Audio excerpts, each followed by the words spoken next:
Hello, booze and ghouls. It's once again time for my Halloween series.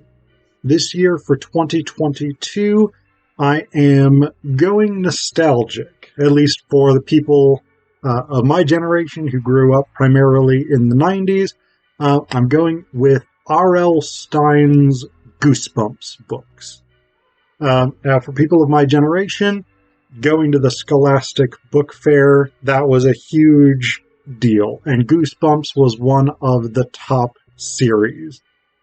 I was more of an Animorphs and Redwall man myself, but nonetheless, these are books that really bring back a lot of childhood memories for a lot of people my age. So this year, you're getting 6 Goosebumps books covered over 5 videos for the Halloween series. Trick or treat.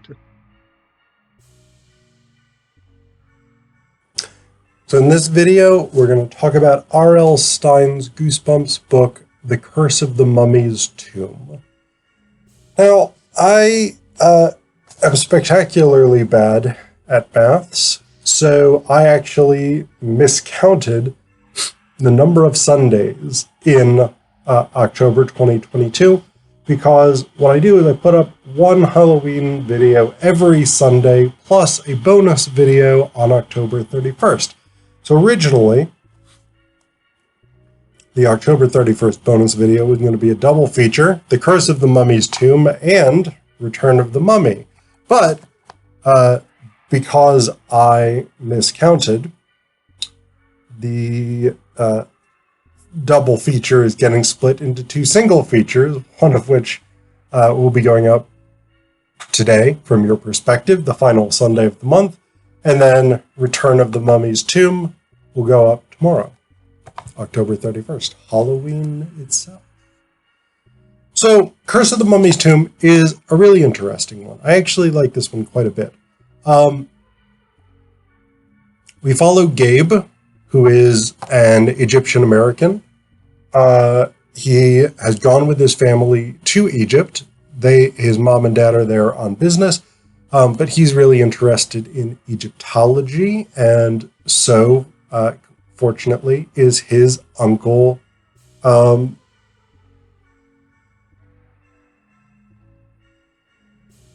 remember the uncle's name, Uncle Ben.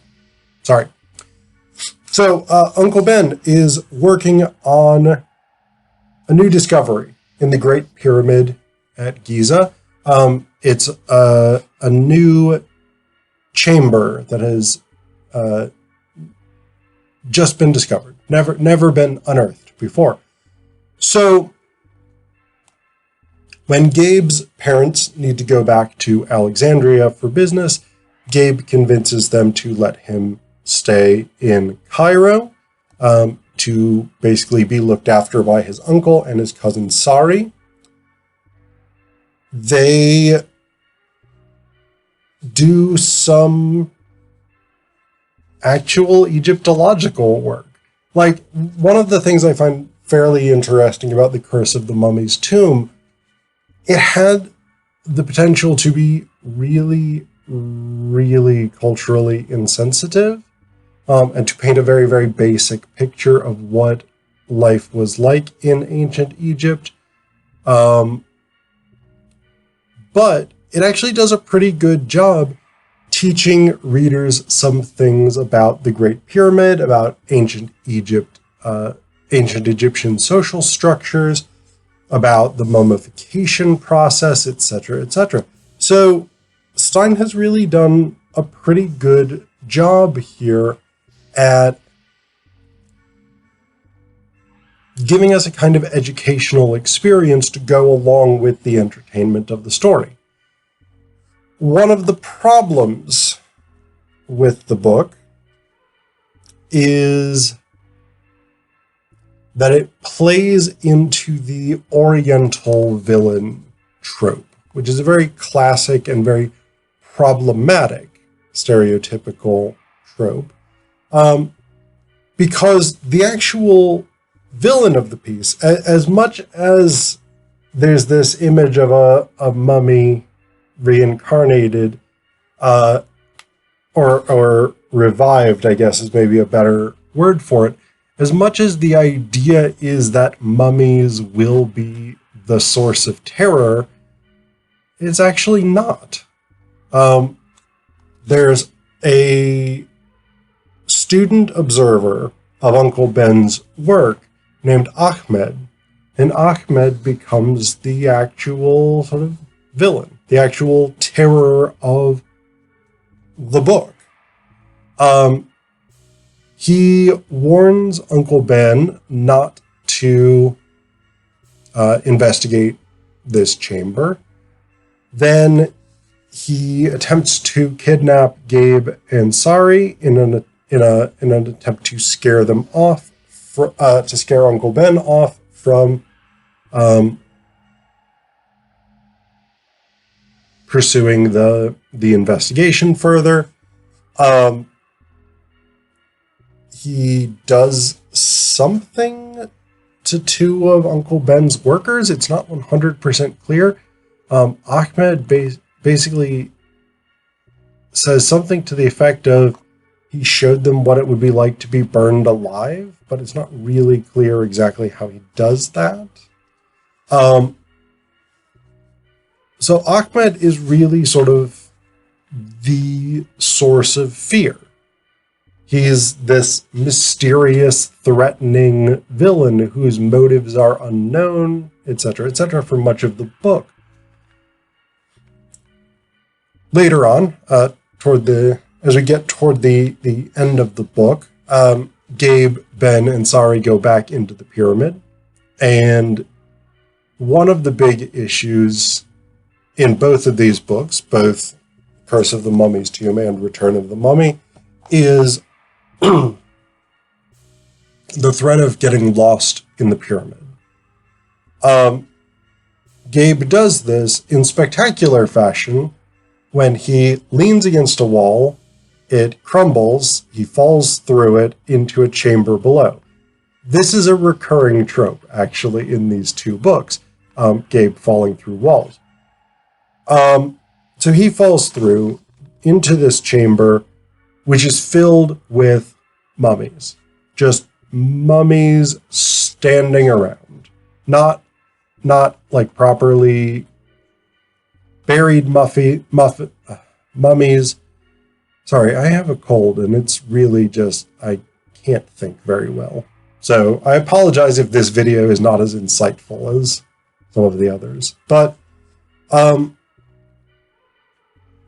these are mummies just around. They're not in coffins. They're not in sarcophagi. They're not properly buried. Any of this stuff, they're just there. And the materials for making the mummies are remarkably well preserved. Like they look pretty new, etc., etc. So Gabe thinks he's made this amazing discovery of a remarkably well-preserved room in which the ancient Egyptians made mummies. Nope. What it turns out, and we find this out because Sari finds Gabe after he stumbles into a nest of scorpions and nearly gets tail poisoned by scorpions. And Sari pulls him out. We learn that actually this is the room where Ahmed carries out the curse of the priestess, which is that anybody who disturbs the chamber has to be mummified alive. It's not really much of a curse if an actual human person has to do it. I mean, I don't know. Maybe I'm wrong about that. Maybe I'm thinking about curses in the wrong way, but for me, a curse has to be something supernatural that is going to occur because magic says so. If it's just, we've had generations of our family going back to the ancient Egyptians who have mummified anybody who's come into this tomb, that's not so much a curse. That's a sort of lineage of serial killers, which is problematic in itself. But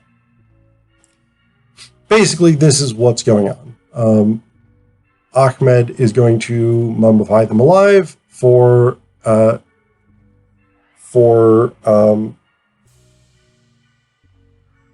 disturbing the priestess's tomb.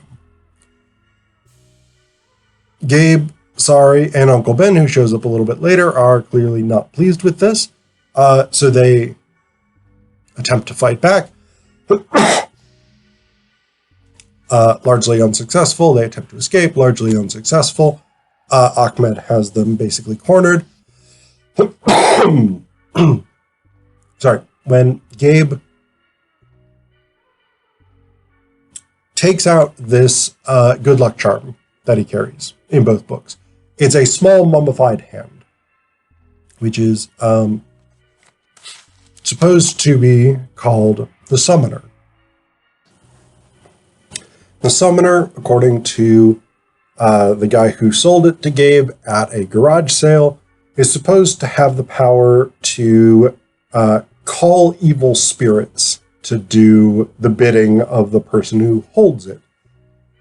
So Gabe, as Ahmed is advancing on them and sort of driving them toward a burning tar pit, Gabe holds up the Summoner and, in some sort of ill-defined desire to stop or confuse or awe Ahmed so that they can maybe escape. But the mummies start moving. The mummies that Ahmed and his ancestors have made begin to come to life.